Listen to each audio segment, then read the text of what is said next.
একবার আবারও লাইভে এলাম। আমি এখন আছি বিকাশ ভবনের সামনে, যে আমাদের টেন্ট আছে সেই টেন্টের থেকেই আমি লাইভটা করছি, যেখানে আমাদের অনশন কর্মসূচি গ্রহণ করা হয়েছিল এবং আমাদের আন্দোলনের একটা মধ্যগগনে আন্দোলন চলছে। সেই পর্যায় থেকে আমি এখন সেই জায়গা থেকে আমি লাইভ করছি। তো আজকে আপনাদেরকে কয়েকটা কথা বলার জন্যই আমি এসেছি। সেটা হচ্ছে যে আজকে আমাদের মধ্যে এমন একজনকে পেয়েছি, যিনি একজন সাধারণ মানুষ এবং তিনি আমাদের আন্দোলনের মানে সাহায্য করবার জন্যে, আমাদের আন্দোলনটাকে সমর্থন করবার জন্যে তিনি আমাদের মধ্যে উপস্থিত আছেন।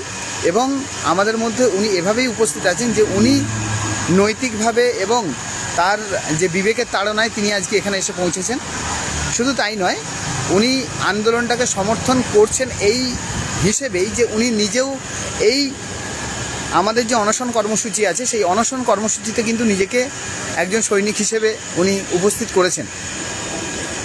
মনোরঞ্জন বাবু, যার বয়স 70 বছর, তিনি দীর্ঘদিন ধরে আমাদের এই আন্দোলন সম্পর্কে ওনার মানে আন্দোলনের গতিবিধি সম্পর্কে উনি নজর রেখেছিলেন এবং আলটিমেটলি আজকে গতকাল রাত্রে উনি ডিসিশন নেন যে আমাদের প্রতি হওয়া বঞ্চনা এবং আমাদের প্রতি হওয়া অন্যায়ের জন্য উনি আমাদের সঙ্গে যারা অনশনরত আমাদের শিক্ষক আছেন, এখনও পর্যন্ত আমাদের অনশনরত শিক্ষক বলতে আমাদের এখানে উপস্থিত আছেন স্যারেরা, আপনারা নিশ্চয়ই জানেন। তো ওনাদের সঙ্গে উনিও কিন্তু ইনি হচ্ছেন মনোরঞ্জন বাবু। তো উনি ডিসিশন নিয়েছেন যে উনি আমাদের সঙ্গেই কিন্তু এই অনশনে যোগদান করবেন। একজন 70 বছর বয়স্ক বা মানে শুভবুদ্ধি সম্পন্ন মানুষ, যিনি সমাজের হওয়া একটা মানে সুপ্রিম কোর্ট থেকে শুরু করে আমাদের হাইকোর্ট থেকে শুরু করে সরকার তরফ থেকে শুরু করে যে বঞ্চনা আমরা সহ্য করছি এতদিন ধরে, সেই বঞ্চনার প্রতিবাদে উনি আজকে এসে উপস্থিত হয়েছেন। এবং উনি এভাবেই উপস্থিত, ওনার প্রতিবাদের ভাষা হচ্ছে 12 ঘন্টা উনি প্রতীকী অনশন করছেন, আমাদের মধ্যে আছেন এবং প্রতীকী অনশন করছেন। ওনার এই যে সাহসিকতা এবং ওনার মধ্যে এই যে মানে উনি যে আমাদের পাশে এসে দাঁড়িয়েছেন, এর জন্য ওনাকে অসংখ্য ধন্যবাদ। এবং আপনারা দেখতেই পাচ্ছেন, ওনার বয়স দেখেই বুঝতে পাচ্ছেন উনি একজন রিটায়ার্ড ব্যাংক কর্মী। তো উনি আজকে আমাদের মধ্যে এভাবেই উপস্থিত আছেন যে উনিও চাইছেন যে আন্দোলনটা কিন্তু একটা বৃহত্তর পর্যায়ে যাতে যায়।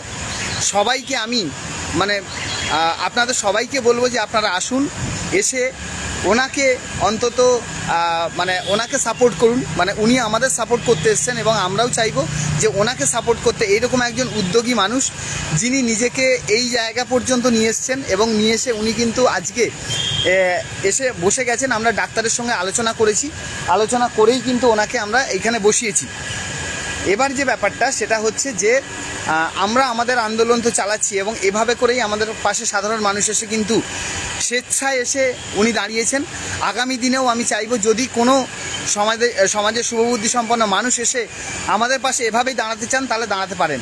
তো যাই হোক, আমি ওনার মুখ থেকে কয়েকটা কথা জেনে নেব যে উনি কি বলতে চাইছেন আন্দোলন সম্পর্কে, এটা একবার জেনে নেব স্যারের কাছ থেকে। আপনি তো অনশন করার সিদ্ধান্ত নিয়েছেন আমাদের সঙ্গে প্রতীকী অনশন। স্যার, আপনার বয়সটা একটু বলুন। আমার বয়স 68 ইয়ার্স। আচ্ছা, 68 বছর। 68 বছর। আমার বাড়ি বনগা। আচ্ছা, আমি প্রথম থেকেই যবে থেকেই হাইকোর্টে কেস চলছিল তবে থেকেই আমি news paper, TV news, media news follow করি এবং যেদিন 3 এপ্রিল যেদিন সুপ্রিম কোর্টের রায়ে যেদিন এই 26,000 চাকরি বাতিল হয়, সেদিন ইনফ্যাক্ট আমি সারা রাত ঘুমাতে পারিনি এবং পরবর্তীকালে যত আন্দোলন হয়েছে, পুলিশি অত্যাচার হয়েছে, আমাকে অত্যন্ত ব্যথিত করেছে এবং আমার মনে হয়েছে এই স্বৈরাচারী সরকার এই যে নিরীহ নির্দোষ শিক্ষাকর্মীদের উপর যে অত্যাচার চালাচ্ছে, এর অবসান হওয়া উচিত।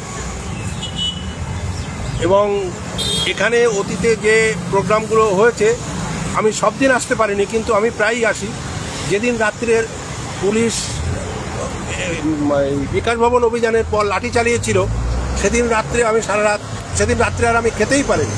সারা রাত ঘুমাতে পারিনি এবং তার পরের দিন সকালবেলা উঠে কোনোরকম চোখে মুখে জল দিয়ে আমি বেরিয়ে পড়েছিলাম। এখানে যে দীক্ষা সভা হয়েছিল সেই দীক্ষা সভাতে আমি রাত 9টা পর্যন্ত ছিলাম, থেকে আমি আবার রাত্রে বনগাঁয় ফিরে গিয়েছিলাম। আমি চাই যে এই নিরীহ যে যোগ্য শিক্ষক শিক্ষাকর্মীদের উপর যে এই যে বঞ্চনা, এই যে অত্যাচার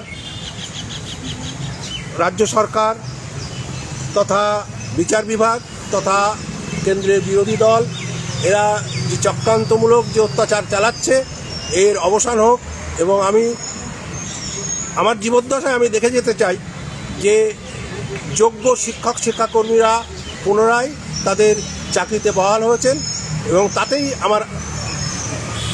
আমি হয়তো খুব বেশি দিন আর বাঁচব না, কিন্তু তাতে আমার আত্মার শান্তি পাবে। আপনি দীর্ঘায়ু লাভ করুন, এটাই আমরা চাইবো, আমাদের মন থেকে চাইবো।